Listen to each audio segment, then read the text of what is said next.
안녕하세요. 오늘도 사연살롱을 찾아주셔서 감사합니다.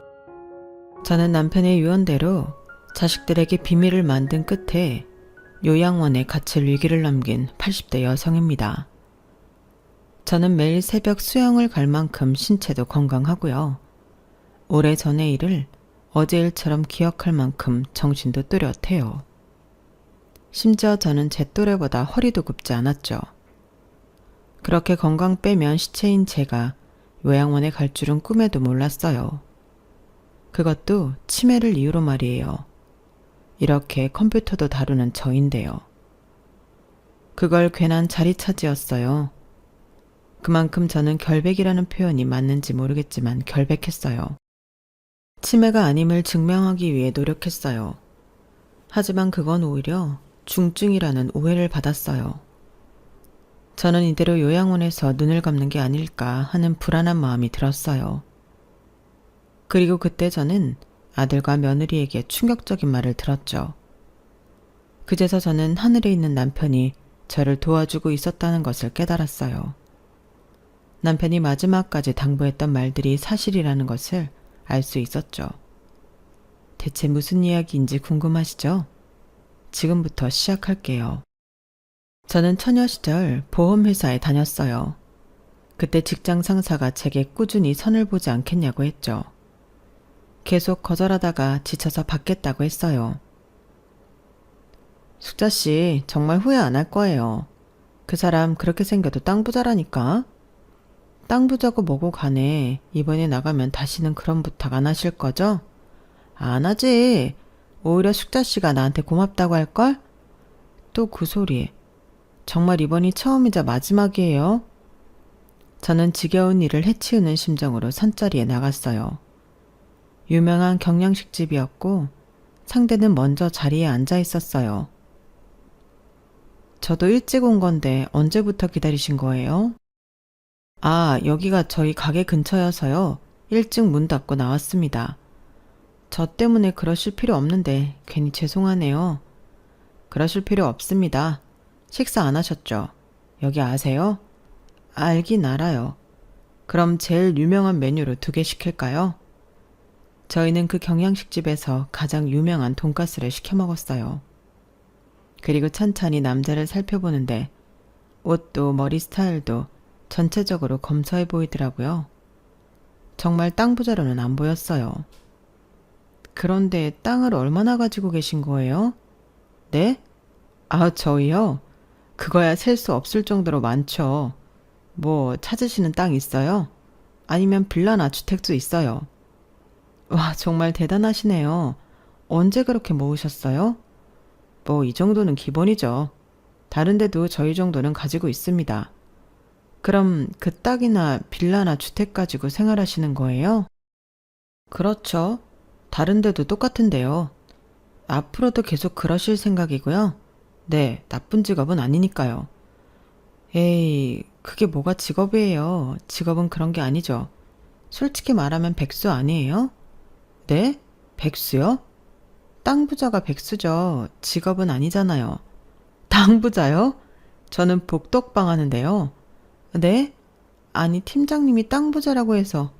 아, 뭐, 땅을 많이 가지고 있긴 합니다. 다만 제 수요가 제 명의가 아닐 뿐이죠. 그런데 선짜리 나와서 상대 직업도 모르고 좀 서운한데요.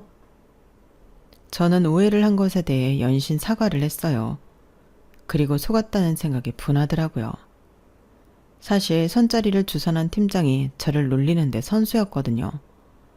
저는 내일 가만두지 않겠다고 생각했어요. 그리고 선짜리는 망했다고 생각했죠. 그런데 다음 날에 상대가 퇴근 시간에 회사 앞에서 저를 기다리고 있더라고요. 안녕하세요. 무슨 일이에요? 아, 팀장님 찾아오셨어요? 아니요. 같이 저녁 먹자고요. 오늘도 가게 문 일찍 닫고 왔어요. 그렇게 저희는 연애를 하게 되었고 연애 6개월 만에 결혼을 했어요. 결혼을 한 저는 보험회사를 그만뒀어요.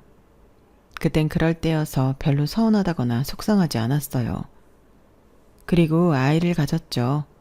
저희 부부가 금슬이 좋아서 사남매나 낳아서 길렀어요. 그러면서 저는 남편의 복덕방에서 일을 돕기도 했어요.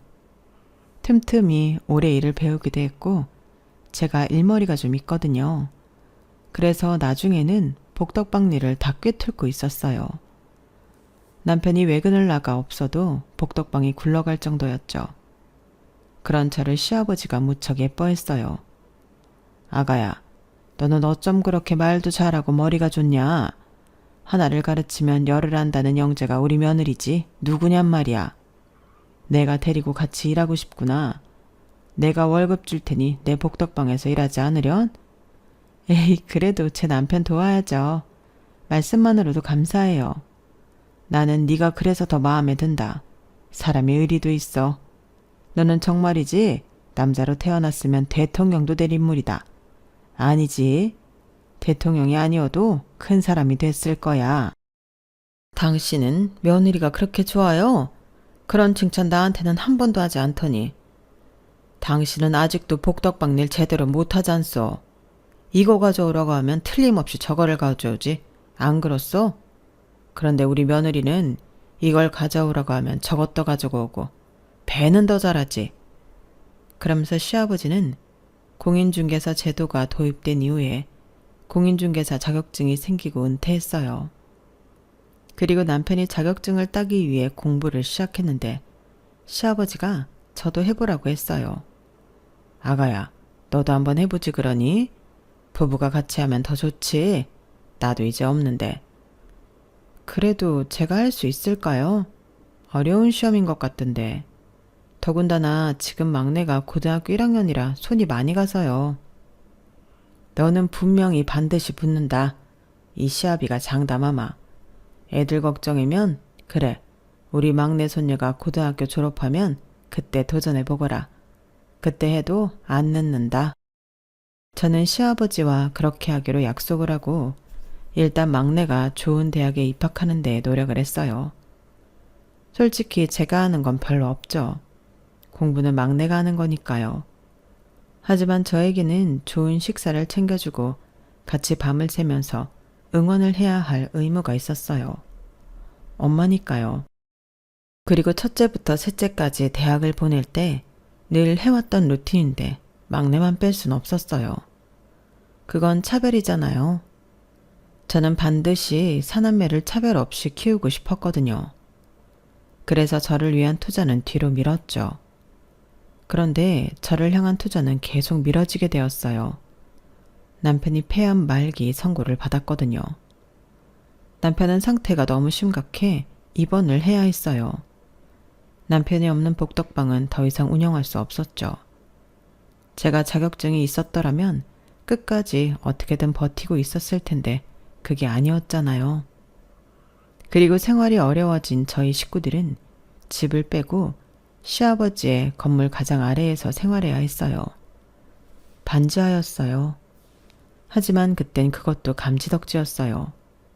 그리고 시아버지에게 경제적으로 도움을 받아야 했어요. 제가 식당에서 아르바이트하는 것으로 생활이 안 됐거든요. 그렇다고 이제 막 자리 잡은 애들에게 돈을 부탁할 수도 없었어요. 부모가 그렇잖아요. 어떻게 자식들한테 손을 벌리겠어요.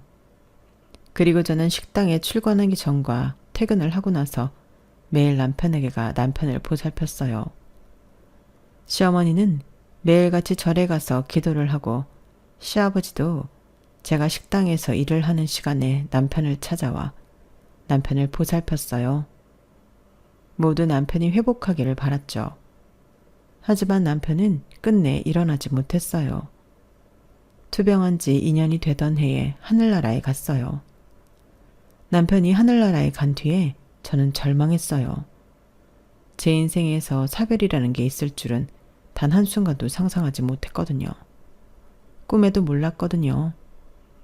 저는 이제 앞으로 어떻게 살아야 할지 도무지 가늠이 가지 않았어요. 그래도 다행인 게 간호사가 된 첫째가 이미 같은 병원 원무과에 있는 남자와 결혼을 했고 둘째도 마찬가지로 결혼을 해 남편과 리모델링 업체를 하고 있었어요. 저의 손을 완벽하게 떠나 각자의 가정에 최선을 다하고 있었죠. 그래서 다행이었어요. 그런데 문제는 셋째와 넷째였어요. 그 애들의 대학 등록금이 문제였어요. 정말 걱정이야. 그렇다고 애들 보고 휴학해서 등록금 벌어 알아서 다니라고 할 수도 없고, 자퇴를 하라고는 더더욱 할 수 없고, 그렇다고 내가 벌어서 둘 다 보내기엔 무리인데. 제가 방에서 친구와 전화를 하며 고민을 털어놓고 있었어요. 그런데 그걸 아들과 막내딸이 들었나 봐요. 제가 전화를 끊고 거실로 나오자 밥상을 차려놓고 기다리고 있더라고요. 어머, 너희들이 한 거야? 고마워. 얼른 먹자. 엄마가 늦게 나왔지? 미안해. 우리 아들은 휴가 나왔는데 엄마 식당 가느라 얼굴도 많이 못 봤네. 밥도 제대로 못 차려주고. 오히려 엄마가 밥상을 받을 줄은 몰랐네. 엄마가 미안해. 아니에요, 엄마. 나 생각해봤는데 말뚝 박으려고요. 말뚝 박는다니? 군인이 되겠다고? 네. 생각해보니까 제대해서 대학 졸업할 때까지 엄마한테 손 벌릴 수도 없고, 그렇다고 지금 상황에서 제대하고 취업하기엔 누가 써주겠어요? 공장이나 다니겠죠. 그건 내가 싫으니까요. 그런데 지금 부사관 자리가 있어? 안 그래도 저한테 제의가 들어와서 고민 중이었어요. 될지 안 될지는 모르지만 도전해보려고요. 마음이 섰어요. 네가 그렇게 하겠다면 어쩔 수 없지만 괜찮겠어? 네, 괜찮아요. 이렇게라도 먹고 살 수 있는 게 어디예요. 아들이 그렇게 말하는데 저는 제 고민을 아들이나 막내딸에게 완전히 들켜버렸다는 걸 알았어요. 그래서 정말 아들에게 미안했어요. 복귀하는 날까지 미안해서 얼굴도 제대로 못 봤어요.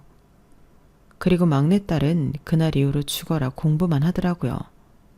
코피를 흘리는 게 보통 일이었어요. 그러더니 졸업할 때까지 전액 장학금을 받고 다녔어요. 정말 엄마로서 미안하면서 고마웠어요. 대견했어요. 그리고 그때까지는 제가 자식 농사를 잘 지었다고 생각했어요. 시작은 첫째의 이혼이었어요. 이혼 사유는 믿었던 사위의 외도였어요. 제가 충격을 받은 만큼 딸도 큰 충격을 받아 저희 집으로 왔어요. 어떻게 내 동료랑 바람을 피울 수 있냐고요. 엄마, 나는 이제 그 어떤 누구도 믿을 수가 없어요. 그러니까 어떻게 그런 일이 있을 수 있니? 사과는 했어? 아니, 정말 바람 피운 게 맞대? 네가 오해한 걸 수도 있잖아. 오해요? 마감한 병원에서 둘이 지지고 볶는 거 내가 다 봤는데 그게 어떻게 오해예요?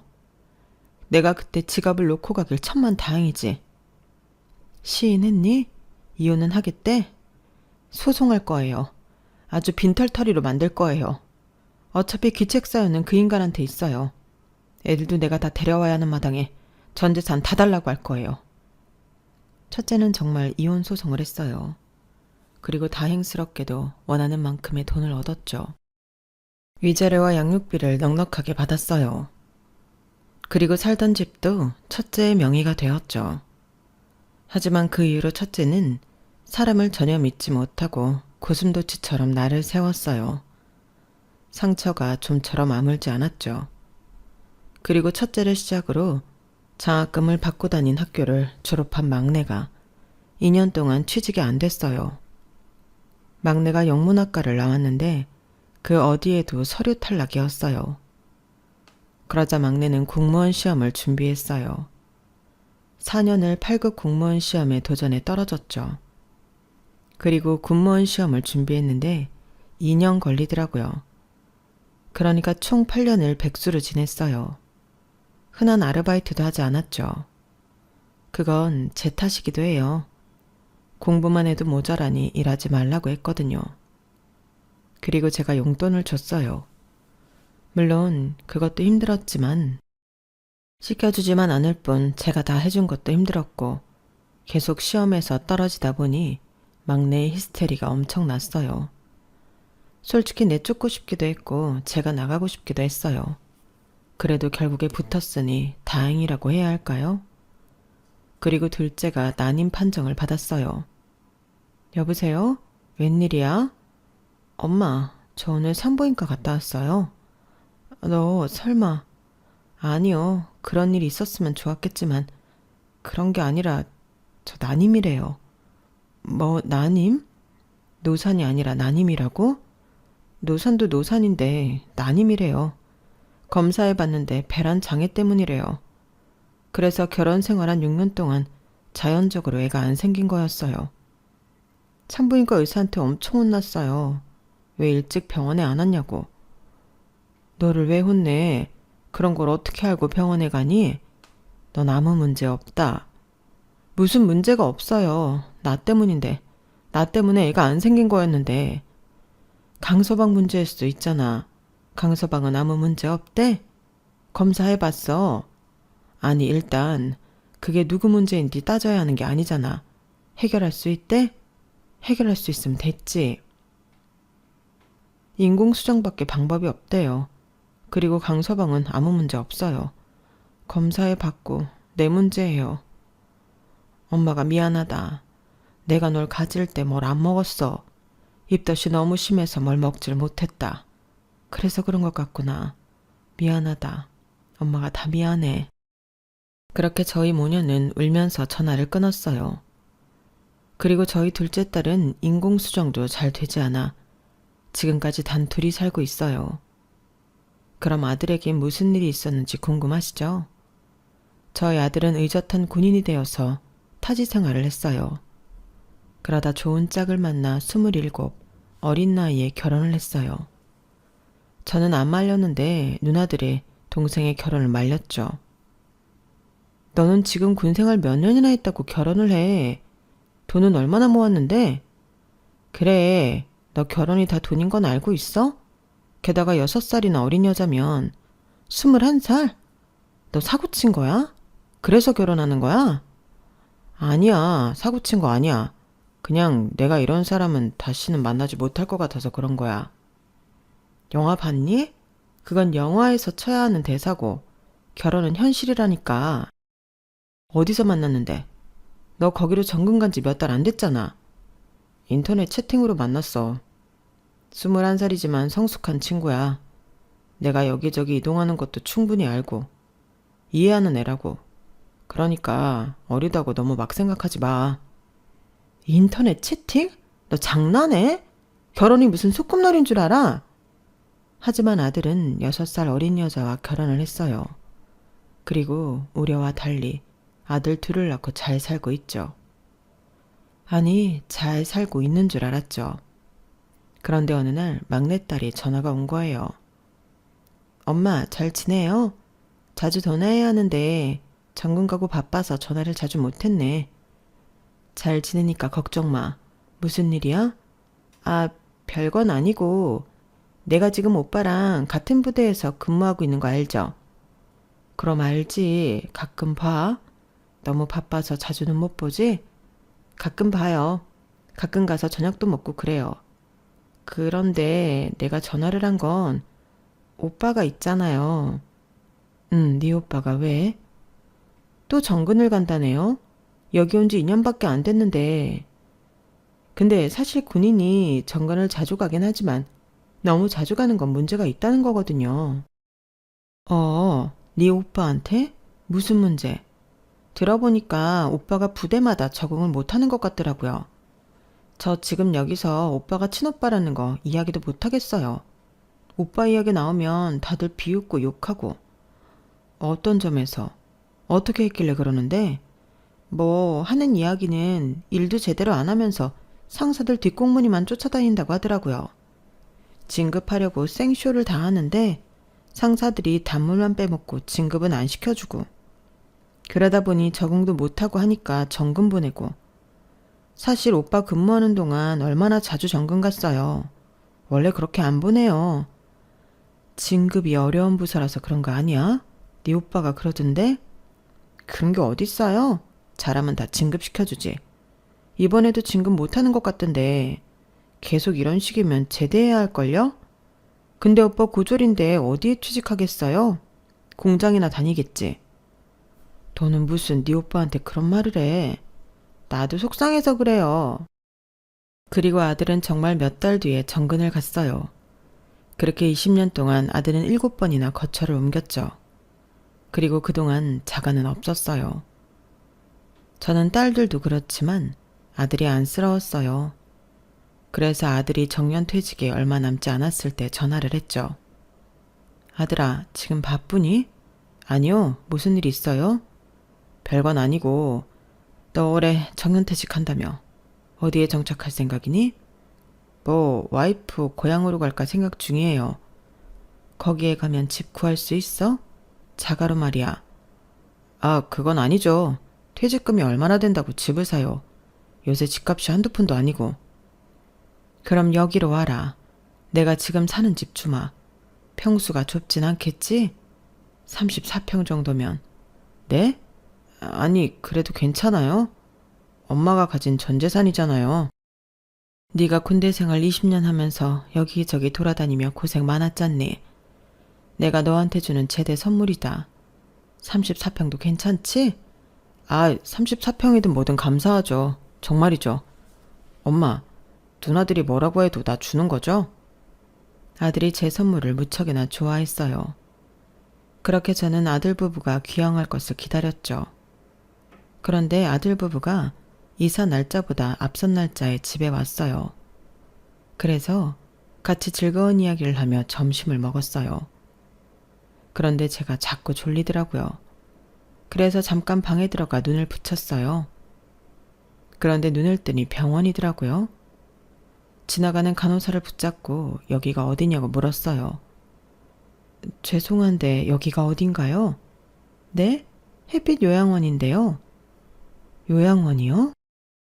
그러고 보니 제가 환자복을 입고 있었어요. 저는 이게 혹시 꿈인가 싶어서 볼을 꼬집었는데 아프더라고요. 잠시만요. 그런데 제가 왜 여기 있죠? 네, 할머님. 할머님이 지금 많이 아프셔서 여기 있는 거고요. 조금 있으면 약 먹을 시간이니까 잠깐 기다리세요. 약이라뇨? 저 아픈데 없는데요. 저 간호사님, 이분 뭐 때문에 오셨어요? 이분이요? 오늘 아침에 오셨는데 치매 있으시다던데요. 아, 그래서 자꾸 이상한 말 하는구나. 대충 정리하고 데스크로 와요. 식사 왔대요. 치매요? 잠깐만. 지금 치매라고 했어요? 저 치매 아니에요. 제정신이라고요. 다들 그렇게 말씀하세요. 일단 진정하시고 누워 계세요. 어디 가요? 나 치매 아니라니까? 뭐든 물어봐요. 내가 증명할 테니까. 제가 그러자 간호사들이 웃으면서 병실을 나가더라고요. 그렇게 저는 치매 환자가 되어서 일주일 동안 병실에 갇혀 있었어요. 아주 죽겠더라고요. 하루에 수십 번씩 창밖으로 뛰어내릴까 고민했어요. 그리고 제가 가장 마지막으로 봤던 두 사람, 아들 부부가 저를 찾아왔어요. 어머님 잘 계셨어요? 어때요? 시설 괜찮죠? 그래도 주변에서 가장 깨끗하고 신설인 데를 모신 건데 밥은 괜찮아요? 밥이 상당히 괜찮다던데?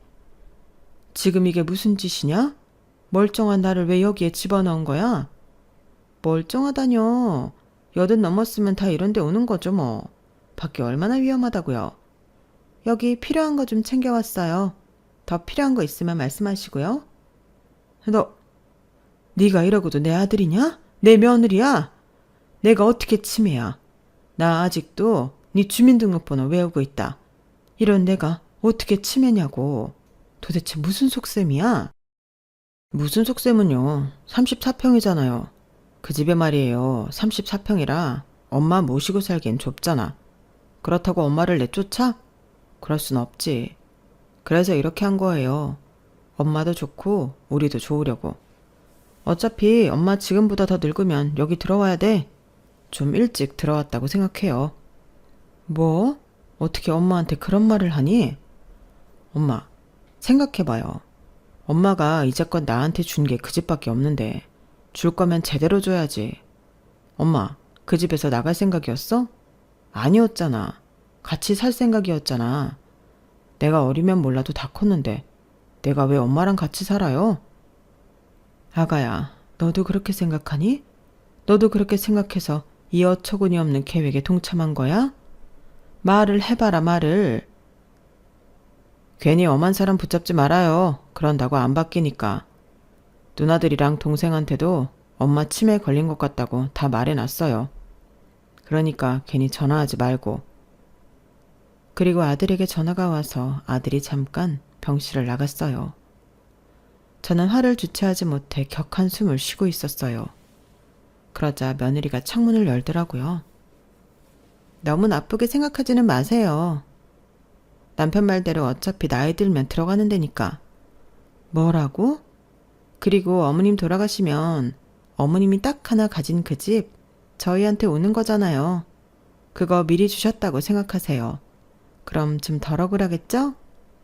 너 지금 네가 무슨 소리 하는지 알고 하는 거니? 알죠 그럼. 다 생각하고 말하는 거예요. 그리고 어머님, 저런 아들 제가 데리고 사는데 이 정도는 받을 수 있잖아요. 저런 아들이라니. 저 사람 진급 못해서 어거지로 잘리듯 제대했어요. 그 덕분에 여기저기 끌려다녔고요.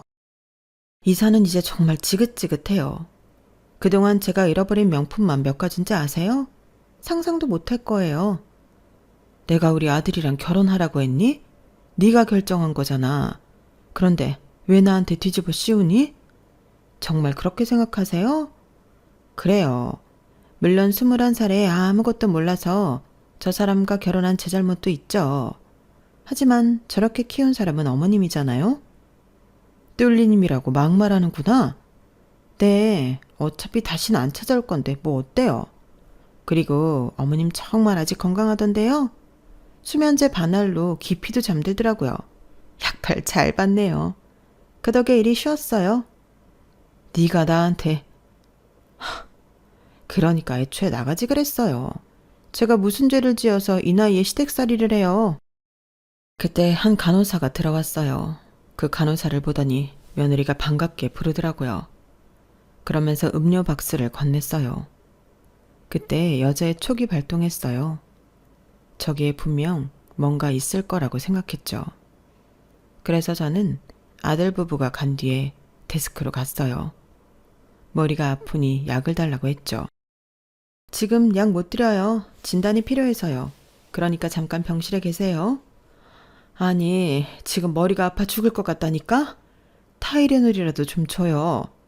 여기서 이러시면 안 되는데. 빨리 달라니까.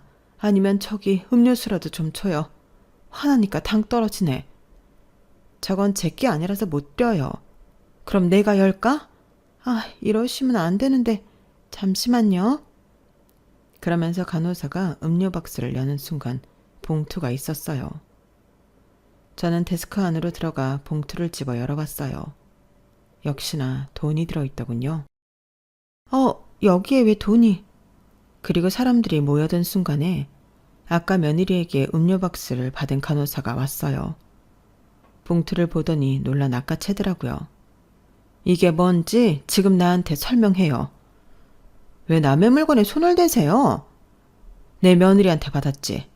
분명히 내가 봤어. 이게 무슨 돈인지 지금 나한테 설명해요. 그렇게 실랑이를 하다가 결국엔 간호사가 실토를 했어요. 장기 요양 등급이 6등급인 저를 요양원에 입소시키는 조건으로 받은 돈이라고요. 무슨 이유가 됐든 이 돈 받은 거 없던 일로 해줄 테니까 증인으로 서요. 내가 무조건 여기서 안 잘리게 해줄 테니까. 알겠어요? 무슨 증인이요? 내가 우리 아들 부부 고소할 겁니다. 폭행죄에 감금죄로 고소할 거예요. 그리고 저는 간호사에게 부탁을 해 부동산 등기부등본을 떼서 아들 부부가 사는 집으로 보냈어요. 사실 제겐 다른 재산이 있거든요. 앞서 제가 남편의 유언이 있었다고 했죠. 남편의 유언은 자식들에게 재산을 공개하지 말라는 거였어요. 왜요? 그걸 굳이 왜 숨겨요? 내가 자고 있을 때 애들이 그럽디다. 복덕방 오리하면 부동산인 도가티여서 재산도 많다던데 자기들은 왜 이렇게 사냐고 합디다. 뭐 아는 재산 없냐고 서로 물으면서 자기들이 이렇게 사는 건 우리가 능력이 없어서 그런 거라고 하더라고. 그러면서 혹시라도 재산이 생기면 무조건 4분의 1로 나눠 갖자고 히히덕거리는 거야. 그때 나는 복도방을 하면서 내린 나의 결심이 틀리지 않았다는 걸 알았어. 그게 뭔데요? 우리 많이 봤잖소. 복덕방을 하면서 가족끼리 재산 때문에 다투는 거. 아, 참 많이 봤죠. 몸싸움도 했잖아요. 그래서 나는 절대로 내 자식에게 물려주기 전까지 내 재산이 이만큼 있다고 말하지 않기로 했어. 지금까지 그러고 있고. 그리고 나는 당신도 그랬으면 좋겠어. 절대 재산에 대해 이야기하지 말아요. 나랑 약속해요. 남편은 돈 앞에서는 부모 자식도 없다고 강조하고 또 강조했어요. 그리고 눈을 감았죠. 저는 남편의 유언을 지켜왔어요. 30억의 재산이 있음에도 절대 말하지 않았죠. 하지만 지금은 남편과의 약속을 깨도 될 것 같았어요. 그래야만 할 것 같았죠. 그래서 저는 30억 재산 목록인 부동산 등기부 등본을 아들 부부에게 보낸 거예요. 그러니 어떻게 됐는 줄 아세요? 다음날 저에게 와서 두 손 두 발 모자랄 정도로 싹싹 빌더라고요. 엄마, 정말 미안해. 내가 잘못했어. 너무 못된 생각이었어. 아들로서 그러면 안 되는데 내가 정말 미안해. 지금이라도 집으로 가자. 내가 태소 준비할게. 엄마, 정말 미안해. 어머님, 정말 죄송해요. 화 많이 나셨죠? 저희가 독단적으로 이런 결정을 해서 정말 죄송해요. 지금이라도 애들 아빠 말대로 집으로 가요. 이제 와서 그런 말을 하면 내가 믿을 것 같아? 못된 것들. 이기적이고 사악한 것들. 무슨 말씀을 해도 다 들을게요. 저를 때리셔도 좋아요. 어머님 화가 풀리기만 한다면 그렇게 하세요. 다운 아빠, 당신은 빨리 가서 태소 처리해. 그렇게 저는 요양원에서 나왔어요. 그리고 제가 살던 집으로 갔죠. 짐에간이 리모델링도 되어 있고 완전히 다른 집이더라고요. 제 짐은 당연히 없고요. 내 짐은 어떻게 했니? 버렸는데 뭐 어차피 다 오래된 구닥다리잖아요. 새로 사면 되죠. 구닥다리? 다 니네들 키우는데 썼던 귀한 것들인데 구닥다리라고? 엄마도 참 죄다 오래된 것들에 멀쩡한 게 없던데요. 제가 다시 다 사드릴게요. 필요한 거 있으면 말해요. 그리고 다음 날엔 나머지 세 딸들이 집으로 찾아왔어요. 다짜고짜 재산 이야기를 하는 것 보니 아들이 제 재산에 대해 말한 것 같더라고요. 그때 집안 분위기를 생각하면 꼭 월드컵 같았어요. 사남매 모두 입이 귀에 걸려서 어쩔 줄을 몰랐죠. 같이 있던 며느리와 사위들도 마찬가지였어요. 그때 제 기분이 어땠는 줄 아세요? 정말 원통하고 분하고 속이 부글부글 끓다 못해 터지는 것 같았어요. 그리고 둘째 사위가 그런 말을 하더라고요. 그 말이 시한폭탄이었어요. 그런데 어머님은 앞으로 여기서 사는 거예요? 사위가 그 말을 하고 잠깐 정적이 이어지더니 갑자기 사남매가 싸우기 시작했죠. 내가 첫째니까 내가 모셔야지. 언니는 이혼한 마당에 혼자서 어떻게 엄마를 모셔? 내가 모셔야지. 네 남편이 참 좋아하겠다. 아니지, 장남인 내가 모시는 게 맞지. 어차피 엄마는 여기서 살았으니까 그냥 원래 살던 대로 여기서 살면 돼. 오빠는 엄마 요양원에 버려서 자격 박탈이야. 엄마, 나랑 살아요. 어차피 나랑 산 세월도 길었으니까. 사남매는 제 의사는 묻지도 않고 자기가 모시겠다고 기를 쓰며 싸웠어요. 물론 그건 다 제 재산 때문이었죠. 그 전까지는 80이 넘도록 모시겠다는 말을 일절 안 했으니까요. 저는 상황이 이렇게 되자 씁쓸하기까지 했어요. 그리고 남편의 유언이 사실이라는 것을 또 한 번 깨닫고 결심을 했죠. 그만하거라. 다 시끄럽다. 다들 내가 30억 재산이 있어서 날 모시겠다고 말을 하는 것 아니냐? 속 보인다. 검은 속 내가 다 보인단 말이야. 더럽다. 더럽고 치졸해. 엄마는 무슨 말을 그렇게 해요? 우리가 언제 검은 속내를 보였다고. 애초에 그런 거 있지도 않아요. 한번 볼래요? 아이 참, 속을 닦아서 보여줄 수도 없고. 그래, 보여줄 수도 없으니까 그렇게 자신만만하게 씨부리는 거겠지. 참 간사하다. 사람이 참 간사해. 그리고 내가 단언하건대 절대 단 한 푼도 너희들에게 재산 상속하지 않을 거다. 정말 단 한 푼도 너희들 누구에게도 주지 않을 거야. 그럼 어떻게 하려고요? 우리한테 안 주면 누굴 주려고요? 사회에 환원이라고 하려고요? 그래, 맞다. 나 내 모든 재산을 사회에 환원하거나 불우한 이웃에게 쓸 거다. 지금 너희들이 이렇게 더러운 욕심을 가지고 싸우는 와중에도 힘들고 어렵게 사는 사람들이 많아. 그 사람들을 위해 기꺼이 쓸 거다. 알겠니? 너희들에게 갈 재산은 단 한 푼도 없어. 10원도 없다고. 아니 엄마, 그게 무슨 말이에요? 그 재산을 어떻게 다 사회에 환원한다는 결정을 할 수가 있어요? 아깝지도 않아요? 정말 왜 이래요? 요양원 갔다 오더니 노망든 거예요? 야, 너 때문이잖아. 그리고 올케 때문이잖아. 너희들이 엄마를 요양원에 보내서 이러는 거 아니야. 그것도 강제로. 그게 자식이 할 짓이야? 너희는 재산 상속 받을 생각도 하지 마. 너희는 그럴 자격도 없어. 아, 그건 저희가 사과드린다니까요. 아니, 형님도 입장 바꿔서 생각해 보세요.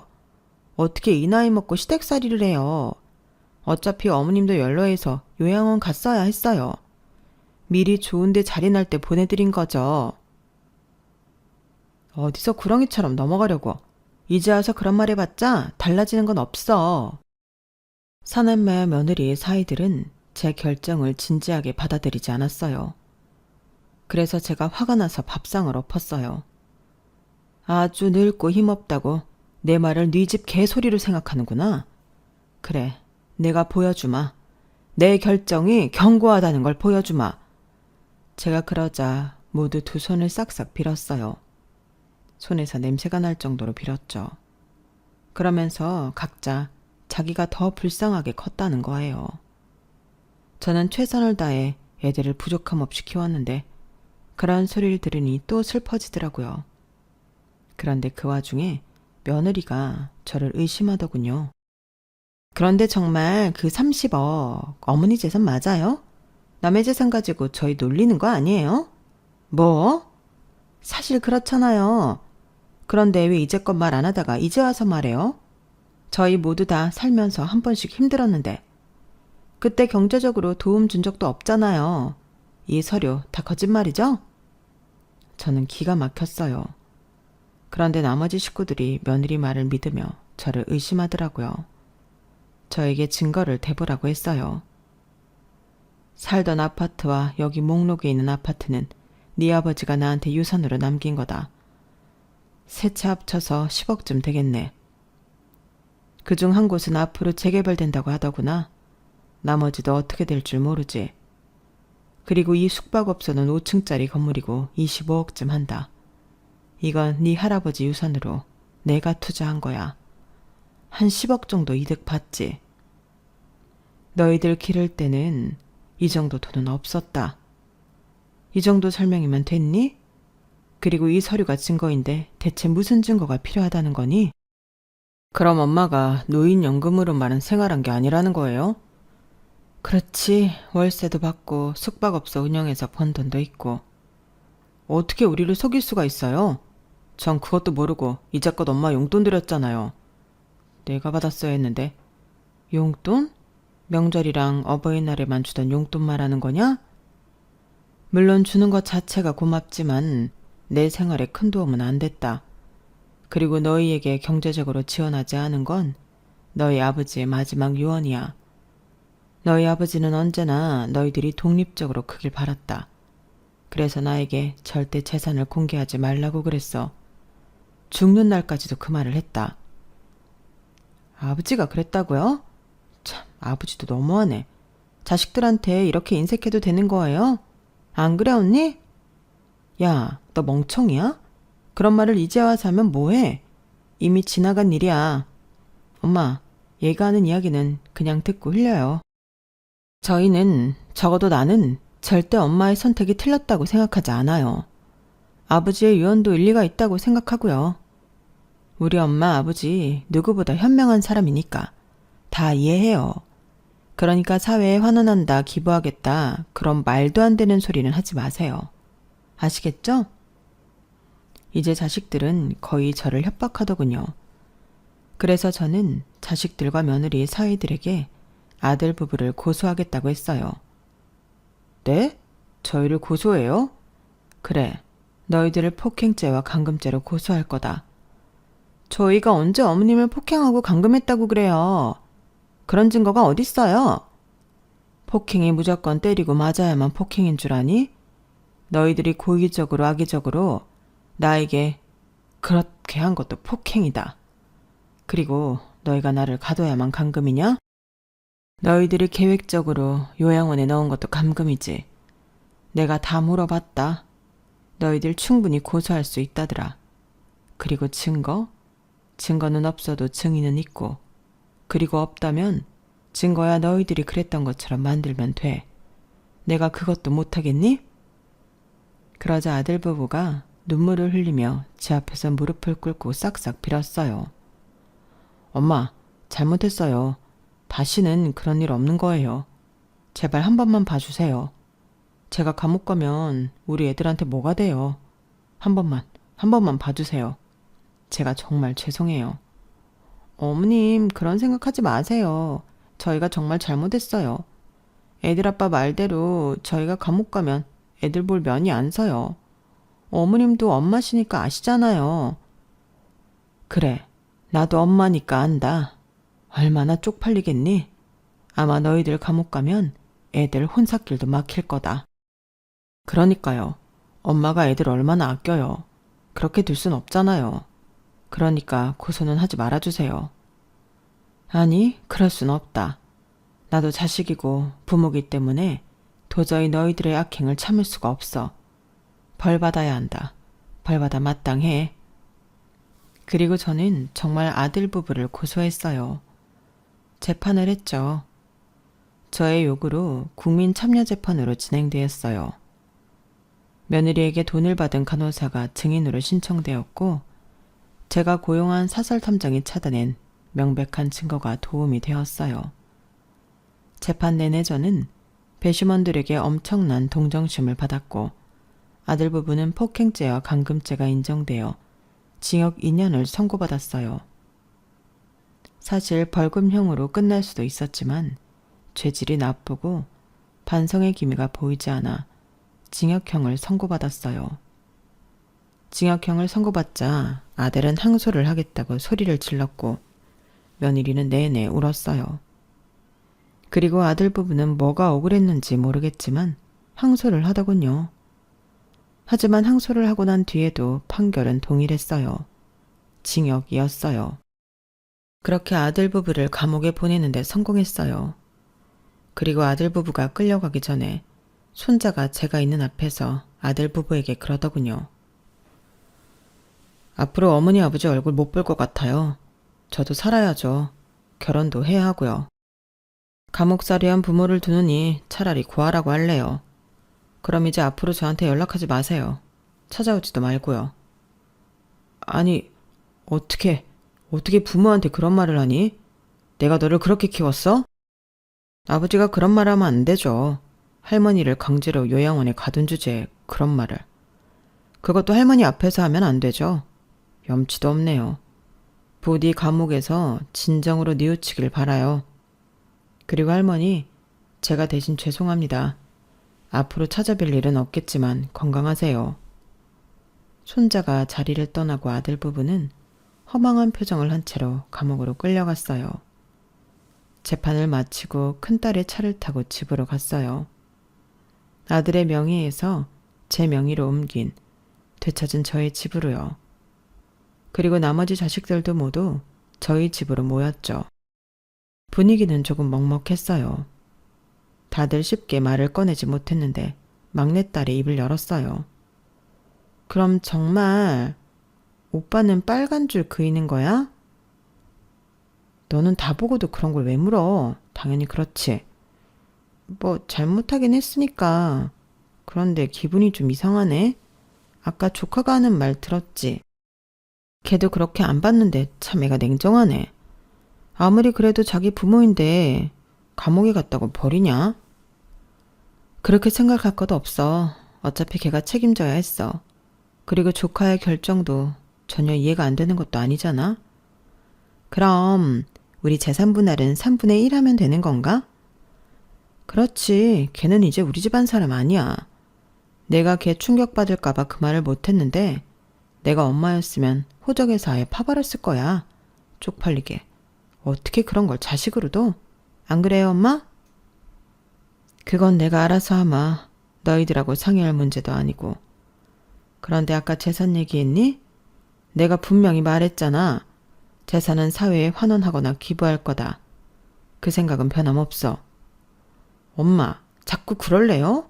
아깝게 그걸 왜 그런 데 써요? 내가 이제 더는 이렇게 지내지 못하고 요양원에 들어가기 전에 모두 그렇게 할 거다. 그러니까 너희들은 재산에 대해서는 입도 뻥긋 하지 마.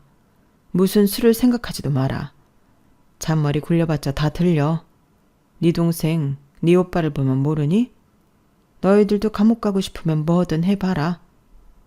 엄마, 어떻게 이렇게 자식들한테 인색해요? 동생이 잘못했지 제가 잘못했어요? 제가 이제껏 엄마한테 못해드린 게 있긴 하냐고요. 그래요. 엄마가 이제껏 우리한테 해준 것도 없으면서 그 재산도 안 준다고요? 기부를 해요? 미쳤어요?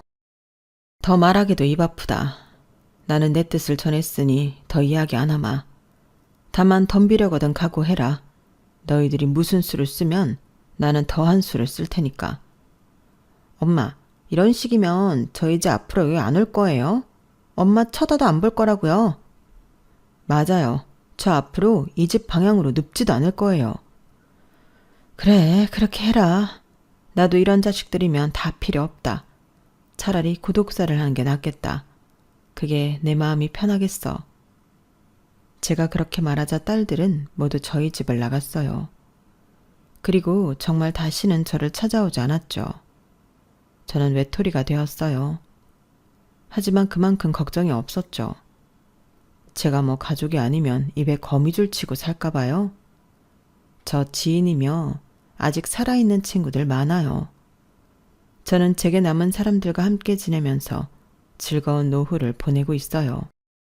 그리고 이제 살 날이 얼마 남지 않았으니 재산을 환원할 재단이나 단체를 선별 중입니다. 정말 좋은 곳에 귀하게 쓰이고 싶어서 심사숙고 중이에요. 여기까지가 제 사연입니다. 고작 34평 아파트 한 채로 아들과 며느리로부터 자식들까지 그들의 집 면모를 확인한 사연 어떻게 들으셨나요? 저는 이번 일을 통해 아무리 제 배 아파 낳은 자식이라고 할지라도 남이라는 걸 새삼 깨닫게 되었네요. 돈 앞에 장사 없다는 말이 괜히 나온 게 아니라니까요. 그러니 여러분들도 누구든 돈 앞에서 조심하시고 또 조심하시길 바랍니다.